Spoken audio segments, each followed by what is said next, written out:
फरमाया जो रात की तन्हाई में खुदा के कुरान की तिलावत करता है, जब उसके मरने का वक़्त आता है, दिल के उजाले में मशगला कुरान बना, फारी वक़्त में कुरान खोल के बैठ गया और लोगों सफ़र में कुरान पढ़ने लग गया। फरमाया ये कुरान पे क्या देगा। फरमाया जब मरने का वक़्त आता है, उधर मौत का झटका लगता है, उधर गुस्ल दिया जाता है, ये कुरान कफन सीने के दरमियान मैयत के छुप जाता है।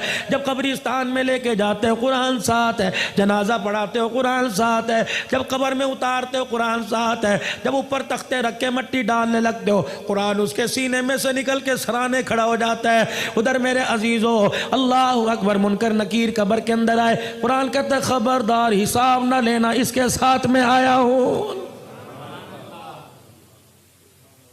फरिश्ते कहते हैं हम भी तो अल्लाह के हुक्म से आए। का 2 मिनट ठहरो, जब तक मैं आके हाँ ना करूं इसको हाथ ना लगाना। उबादा बिन सामित फरमाते हुजूर ये कह के रो दिए, और मैं कुरान अल्लाह के दरबार में जाके गिड़गिड़ाने लगता है, कहता अल्लाह तेरा मेहमान आज ही कब्रिस्तान में आया है। फरिश्ते उसे डरा रहे, अल्लाह अपने फरिश्तों को वापस बुला ले, मैं गवाही देता हूं मुझे पढ़ा करता था। अल्लाह फरमाते ठीक है। जब ये कुरान मेरे अजीजों कब्र के अंदर वापस जाता है, मैयत सुकून से लेटी होती है, फरिश्तों को देखता कोई नहीं, कुरान मैयत को आवाज देता है मैं तेरे से थोड़ी देर के लिए जुदा हुआ, मुझे सही से बता तुझे किसी ने सताया तो नहीं, कोई कीड़ा तो नहीं आया, कोई बिच्छू सांप तो नहीं आया, सताया तो नहीं। कहता वादा करके आया हूं, तू यारी मेरे साथ लगा के आया, तुझे कोई नहीं सताएगा। मैयत को कहता मैं तेरे से दूर जा रहा हूं, मुलाकात के लिए रोजाना आता रहूंगा, जा रहा हूं। मैयत को कहता जरा आंखें खोल के जरा आसमान की तरफ देख, कब्र की छत की तरफ। मैयत देख दिया, 1000 फरिश्ता 4 चीजें उसकी कब्र में लेके उतरता है। जन्नत की ओढ़नी, जन्नत का बिछोना, नूरे किंदील लेके उतरता है, यास्मीन फूल लेके उतरता है। फरिश्ते कब्र के अंदर उसके वजूद को उठाते हैं, जन्नत का गद्दा बिछाते हैं, और फिर दाएं बाएं से इतने इतने सुराखों से जन्नत की हवा कैसी चलता है, फिर उसके पैरों की तरफ जन्नत का कंबल रख दिया जाता है। कहा जाता है हम तो तेरे से जा रहे हैं, अगर सर्दी लगी तो कंबल ओढ़ लेना। तीसरा मेरे अजीजों उसके सीने पे यास्मीन फूल रख दिया जाता है कि अगर अम्मा अब्बा बहन भाई याद आवे, इस फूल की खुशबू को सूंघ लेना तो इसकी खुशबू में मस्त हो जाएगा। जब जाने लगे का अंधेरे का क्या बनेगा। फरिश्ते नूरे किंदील कब्र में जलाते हैं कि कयामत आ जाएगी, इस दिए का न गैस खत्म होगा न तेल खत्म होगा, कयामत तक ये जलता रहेगा।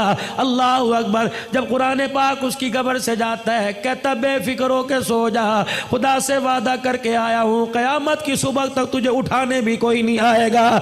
हदीस पाक में आया फिर कुरान रोजाना मैयत के घर में आता है। अगर बीवी ने बुर्का ओढ़ लिया, बच्ची मदरसे में दाखिल हो गई, बेटे ने कुरान पाक पढ़ना शुरू कर दिया, तो ये अल्लाह का कुरान मैयत को जाके खुशखबरी सुनाता है और कहता है तेरी औलाद संभल गई, तुझे मुबारक हो, तू लेटा रहे, खाता तेरा खुला रहेगा। फरमाया अगर औलाद बिगड़ गई, बच्चे सनोकर डब्बू पे चले गए, बीवी सिलाई मशीन पे चली गई, बीवी के सर से दुपट्टा उतर गया, कुरान ऐसी खबरें जाके मैयत को नहीं बताता, उसका दिल दुखेगा।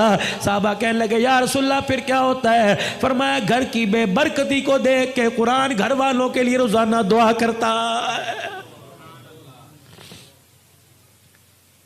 औलाद बेवफा, माल बेवफा, कारोबार बेवफा, खानदान बेवफा, और लोगों तुम्हें किसने कह दिया खुदा का कुरान बेवफा है।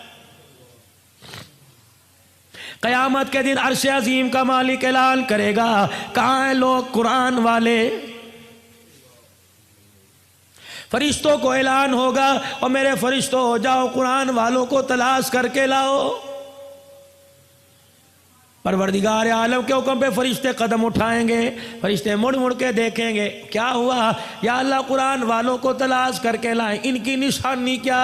या अल्लाह कौन सा टाइटल, कौन सी ने शील्ड मिली। या अल्लाह कौन सा इसका हिस्सा नूर का चमक रहा। या अल्लाह माथा चमक रहा, हाथ पैर चमक रहे।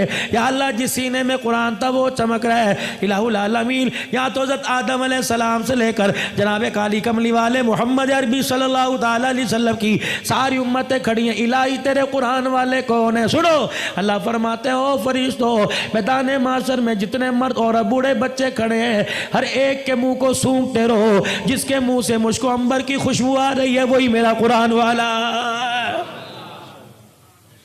रहमत दो आलम सल्लल्लाहु ताला अलैहि वसल्लम मेराज पे तशरीफ ले गए। जैसे ज़मीन पे बैतुल्ला है, साथ में आसमान पे बैत मामूर है। ज़मीन पे बैतुल्ला का फरिश्ते तवाफ़ करते हैं, इंसान तवाफ़ करते हैं, बैत मामूर का फरिश्ते तवाफ़ करते हैं। हुज़ूर फरमाने लगे जब जिब्राइल मुझे बैत मामूर के पास लेके गया, मैंने एक बुजुर्ग बाबा देखा, घनी दाढ़ी वाला, नाफ तक नीचे दाढ़ी थी, यूं करके झूल रहा था। जिस तरह दुनिया के अंदर दाएं बाएं बच्चे बैठ के पढ़ते हैं, बच्चे भी यूं करके पढ़ रहे थे। मैंने पूछा इब्राहिम कौन है? कहे तेरा अब्बा इब्राहिम। मैंने पूछा ऐ जिब्राइल ये कौन है? कहा तेरा अब्बा इब्राहिम अलैहिस्सलाम है। का कुरान तो मेरे पे नाजिल हुआ, पर इब्राहिम अलैहिस्सलाम रहा है।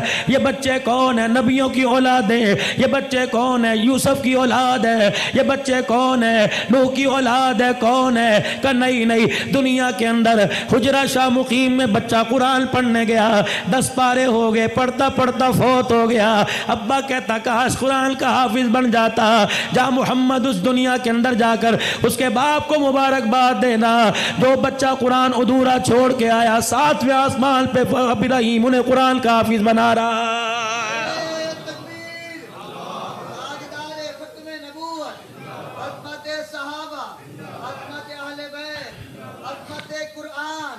हदीस शरीफ में आया, फरमाया जब क़यामत के दिन ये उम्मती अल्लाह का बंदा खुदा के दरबार में मुंह लटका के आएगा, इसके दोनों तरफ 2 बादल के टुकड़े यूं करके चलते आएंगे।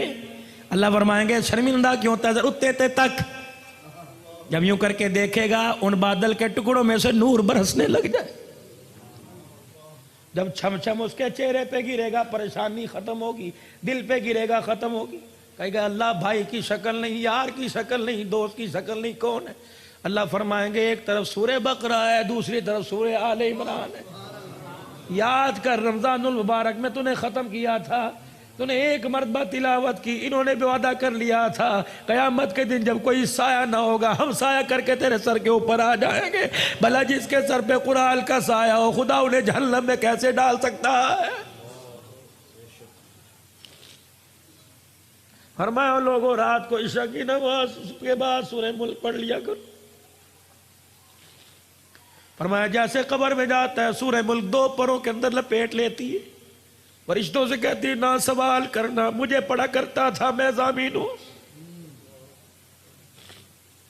फरमाया लोगों सुबह सूरह यासीन पढ़ लो। अल्लाह कहता मुझे मेरी इज्जत की कसम है 3 वक्त खाएगा दूंगा, 4 वक्त मांगेगा दूंगा, 5 मरतबा मांगेगा दूंगा।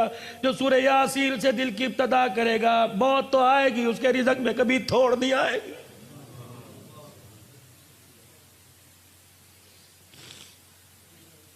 हजरत उस्मान ज़ीशान रज़ी अल्लाह तआला कहाँ जा रहे हैं? जनाब अब्दुल्ला बिन मसूद के पास। अलील है, बच्चा कोई नहीं, बच्चियों वाला। अब्दुल्ला बिन मसूद के पास गए, अल्लाह तेरे पे रहम करे, कुछ तो कर लिया होता, कुछ तो कमा लिया होता। अशरफियों की थैली दी, कह ले मेरी तरफ से बच्चों को दे दे, काम आएगी। थैली झोली में डाल दी, कहा तेरी थैली का क्या करना, जो मुझे रसूलुल्लाह ने तोहफा दिया वो मैंने बच्चों को दे दिया।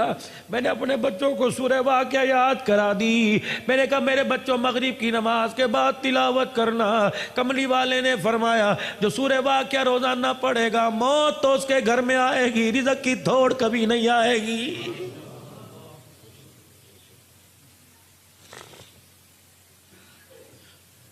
वनुनज़्ज़िलु मिनल क़ुरआनि मा हुवा शिफ़ा।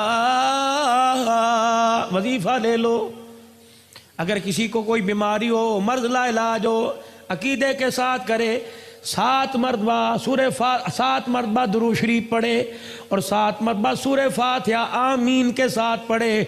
और हर मरतबा सूरह फातिहा पढ़ने से पहले अऊज़ु बिल्लाहि मिनश शैतानिर रजीम बिस्मिल्लाहिर रहमानिर रहीम पढ़े और वलद्दालीन के बाद आमीन पढ़े। फरमाया 7 मरतबा पढ़े, दिन में 1 मरतबा दम करके पी जाए। 7 दिन पीने के बाद चेक कराए, जो मरज चेक कराएगा तेरे जिस्म की रोगों में खून तो नजर आएगा, सूरह फातिहा की बरकत से वजूद में बीमारी नजर नहीं आएगी। हुजूर ने फरमाया शहद में शिफा है, अल्लाह की कसम हो ही नहीं सकता शिफा ना हो। बीमार हुआ शहद चटाओ, अल्लाह शिफा अता फरमाए। हुजूर अलैहिस्सलाम ने फरमाया ना। खुदा के वास्ते मेरे अजीजों, इस वक्त कुरान दुनिया के अंदर मेरे अजीजों आप सर्वे करो, इस वक्त आपको दुनिया के अंदर